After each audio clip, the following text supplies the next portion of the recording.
Hi friends, welcome back to my channel. ಹೇಗಿದ್ದೀರಾ? ಎಲ್ಲರೂ ಚೆನ್ನಾಗಿದ್ದೀರಾ?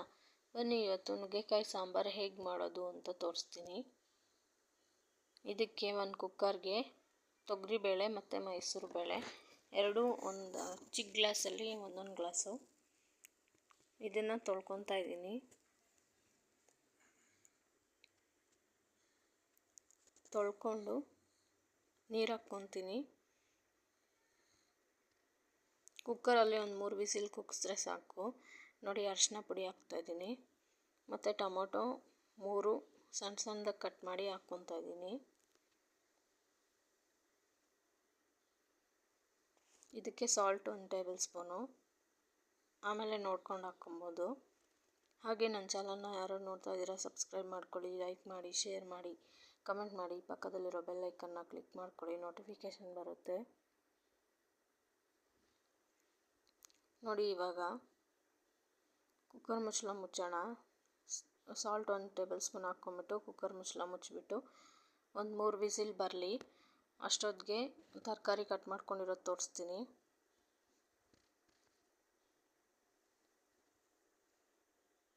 ಮೂರು ವಿಸಿಲ್ ಬರಬೇಕು. ಇದಕ್ಕೆ ತರಕಾರಿ ನುಗ್ಗೆಕಾಯಿ ಮತ್ತು ಬದನೆಕಾಯಿ, ಆಲೂಗಡ್ಡೆ ಇಷ್ಟನ್ನು ಕಟ್ ಮಾಡಿ ಇಟ್ಕೊಂಡಿದ್ದೀನಿ ನಾನು. ಮತ್ತು ಒಂದು ಮಿಕ್ಸಿ ಜಾರ್ಗೆ ಕೊಬ್ಬರಿ ಮತ್ತು ಸಾಂಬಾರು ಪುಡಿ ಹಾಕ್ಕೊಂಡು ಮಿಕ್ಸಿ ಮಾಡ್ಕೊಬೇಕು. ಸಾಂಬಾರು ಪುಡಿ ಇಲ್ಲಿ ನಾನು 3 ಟೇಬಲ್ ಸ್ಪೂನ್ ಯೂಸ್ ಮಾಡಿದ್ದೀನಿ.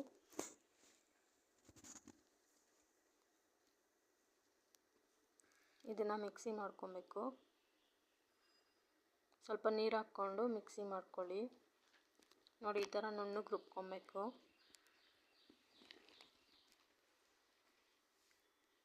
ನೋಡಿ, ಬೇಳೆ ಮತ್ತು ಟೊಮೊಟೊ ಎರಡೂ ಬೆಂದಿದೆ.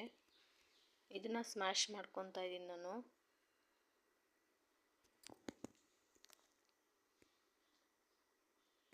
ಈ ಸಾಂಬಾರು ಯಾರು ಬೇಕಾದರೂ ಮಾಡ್ಬೋದು, ಚೆನ್ನಾಗಿರುತ್ತೆ. ಅನ್ನಕ್ಕೆ ಮತ್ತು ಚಪಾತಿಗೆ, ಮುದ್ದೆಗೆಲ್ಲ ಚೆನ್ನಾಗಿರುತ್ತೆ. ಚೆನ್ನಾಗಿ ಸ್ಮ್ಯಾಶ್ ಮಾಡಬೇಕು.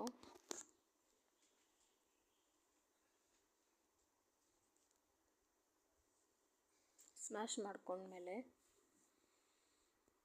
ಒಂದು ಪಾತ್ರೆಗೆ, ಮತ್ತೆ ಬೇಕಂದರೆ ಪಾತ್ರೆಯಲ್ಲೇ ಮಾಡ್ಕೊಬೋದು, ಇಲ್ಲಾಂದರೆ ಕುಕ್ಕರಲ್ಲಿ ಮಾಡ್ಕೊಬೋದು. ನಾನಿಲ್ಲಿ ಮತ್ತೆ ಕುಕ್ಕರಲ್ಲೇ ಮಾಡ್ಕೊತಾ ಇದ್ದೀನಿ. ಸ್ಮ್ಯಾಶ್ ಮಾಡ್ಕೊಂಡಿರೋದನ್ನೆಲ್ಲ ಕುಕ್ಕರಲ್ಲಿ ಹಾಕ್ಕೊತಾ ಇದ್ದೀನಿ. ಮತ್ತು ಹುಣಸೆಹಣ್ಣು ರಸ ಸ್ವಲ್ಪ ನೆನೆಸ್ಕೊಂಡಿದ್ದೆ, ಅದನ್ನು ಹಾಕ್ಕೊತಾ ಇದ್ದೀನಿ.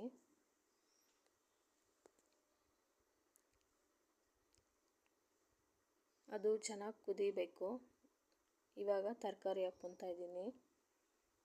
ಆಲೂಗಡ್ಡೆ, ಬದನೆಕಾಯಿ, ನುಗ್ಗೆಕಾಯಿ ಎಲ್ಲ ಹಾಕ್ಕೊಂಡು ಚೆನ್ನಾಗಿ ಕುದಿಬೇಕದು, ಚೆನ್ನಾಗಿ ಬೇಯಬೇಕು.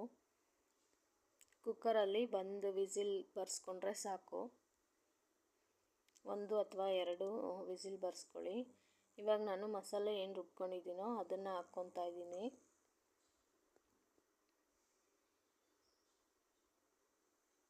ಇದನ್ನು ಹಾಕ್ಕೊಂಬಿಟ್ಟು ಸಾಲ್ಟು 1 ಟೇಬಲ್ ಸ್ಪೂನ್ ಹಾಕ್ಕೊತಾ ಇದ್ದೀನಿ, ಯಾಕಂದರೆ ಆವಾಗಲೇ 1 ಟೇಬಲ್ ಸ್ಪೂನ್ ಹಾಕ್ಕೊಂಡಿದ್ದೀನಿ. Total 2 table spoon. ಇವಾಗ ಈರುಳ್ಳಿ ಮತ್ತು ಬ್ಯಾಡಗಿ ಮೆಣಸಿನ್ಕಾಯಿ, ಬೆಳ್ಳುಳ್ಳಿ ಮತ್ತು ಕರಿಬೇವು ಒಗ್ಗರಣೆಗೆ ಒಂದು ಬಾಣಲಿಗೆ ಎಣ್ಣೆ ಹಾಕ್ಕೊಂಡು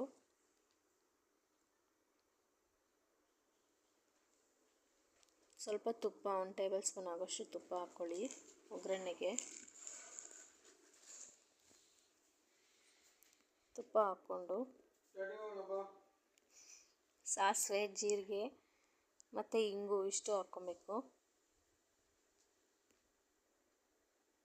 ನೋಡಿ, ಇಂಗು ಹಾಕ್ಕೊತಾ ಇದ್ದೀನಿ. ಸಾಸಿವೆ ಚಿಟಪಟ ಅಂದಮೇಲೆ ಈರುಳ್ಳಿ ಮತ್ತು ಬ್ಯಾಡಗಿ ಮೆಣಸಿನ್ಕಾಯಿ, ಬೆಳ್ಳುಳ್ಳಿ ಜಜ್ಕೊಂಡಿರೋದು ಮತ್ತು ಕರಿಬೇವು ಇಷ್ಟು ಹಾಕ್ಕೊಬೇಕು ಒಗ್ಗರಣೆಗೆ.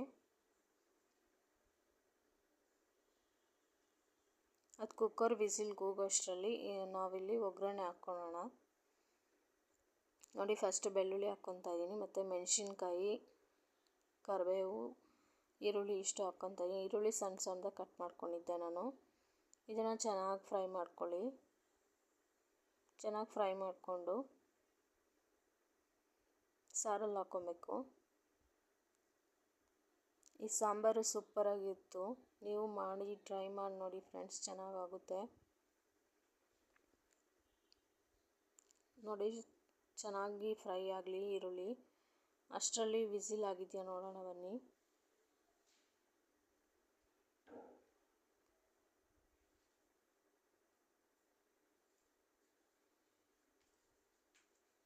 ನೋಡಿ ವಿಸಿಲ್ ಆಗಿತ್ತು.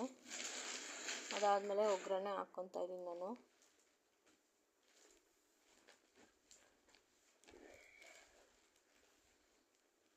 ಒಗ್ಗರಣೆ ಹಾಕ್ಕೊಂಬಿಟ್ಟು ತಿರ್ಗಿಸ್ಕೊಬೇಕು. ಚೆನ್ನಾಗಿ ತಿರ್ಗಿಸ್ಕೊಂಬಿಟ್ಟು ಸರ್ವ್ ಮಾಡ್ಕೊತಾ ಇದ್ದೀನಿ ನಾನು. ನುಗ್ಗೆಕಾಯಿ ಸಾಂಬಾರು ರೆಡಿ ಆಗಿದೆ. ಧನ್ಯವಾದಗಳು ಫ್ರೆಂಡ್ಸ್.